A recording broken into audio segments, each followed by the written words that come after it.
Good morning. Welcome to Timon's Word. One of the things that I like to do from time to time, I don't know, I guess you would call it a refresher or really thinking about the basics of our Christianity.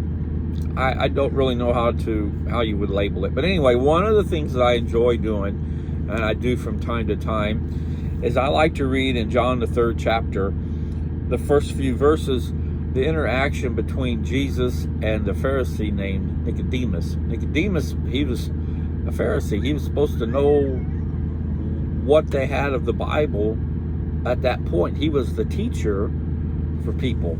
And yet, in the middle of the night, he comes to Jesus in the 3rd chapter here, and he calls him Rabbi, and we know that you come from God as a teacher.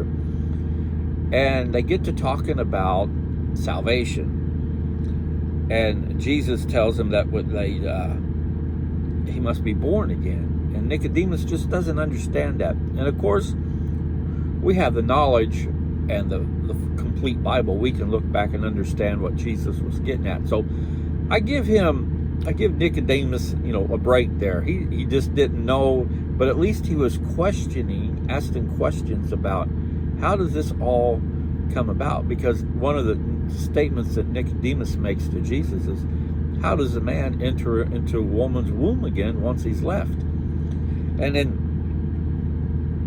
verse 8 it says in verse 7, do not be amazed that I said to you, must be born again. This is Jesus talking. The wind blows where it wishes, and you hear the sound of it, but you do not know where it comes from and where it is going. So is everyone who is born of the Spirit. And Nicodemus asked him, how can these things be?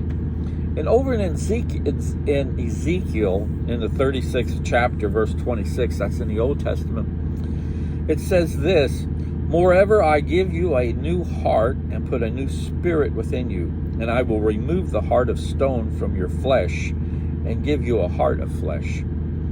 I will put my spirit within you and cause you to walk in my statutes, and you will be careful to observe my ordinances.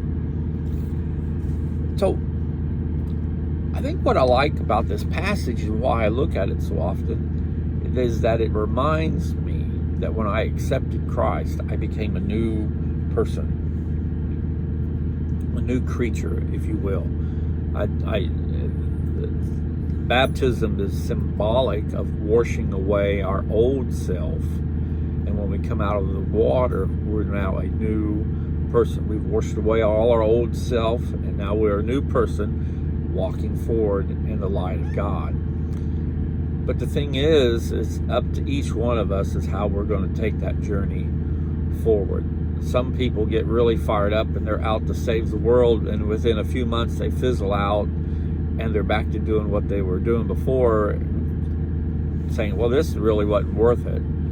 I felt great at the moment, but I'm not really wanting to read the Bible all the time or go to church all the time. I'm not really wanting to do all that. I just want to be baptized. Well, to me, the way I understand it, there's more to it. If we've come out of that water as a new creature, we should therefore change how we go about living our lives. Our lives should be reflective of the Bible and going forward as best we possibly can. We're human. We're going to fail. I readily admit to that. But I still try as best I can day after day to live as close to the Bible as I can. It makes my core. It makes up who I am. There's another passage that even, says the same thing. It's in 2 Corinthians, the 5th chapter, verse 17. It says, therefore, if anyone is in Christ, he is a new creature. The old things passed away. Behold, the new things have come. So, I guess that's why I like kind of going back and looking at this, just kind of to renew my thinking, renew what the purpose of my life in Christ is that, I'm a new creature. I'm different than the person that was before I was baptized. I have no remembrance of that person. All I have now is the life I live in Christ as best I can.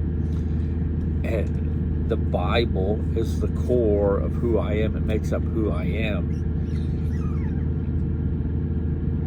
So just think about that today.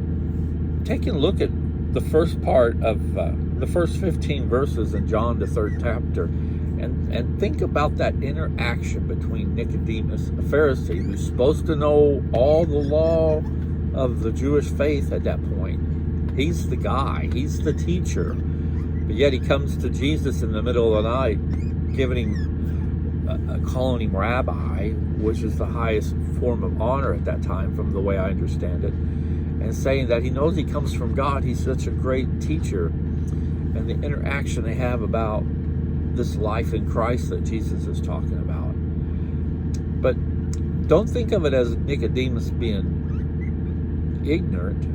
Think of it more as you or I, and we're curious and just have unanswered questions that, while might seem inappropriate, in reality they're very good questions, because it's hard to understand this Christian lifetime at times. But we just got to dig in His Word and look at things simply and not overthink it. So think about that today. Just take a moment and look at the basics of our faith and see where you're at in that walk, and if you need to change anything to make it stronger.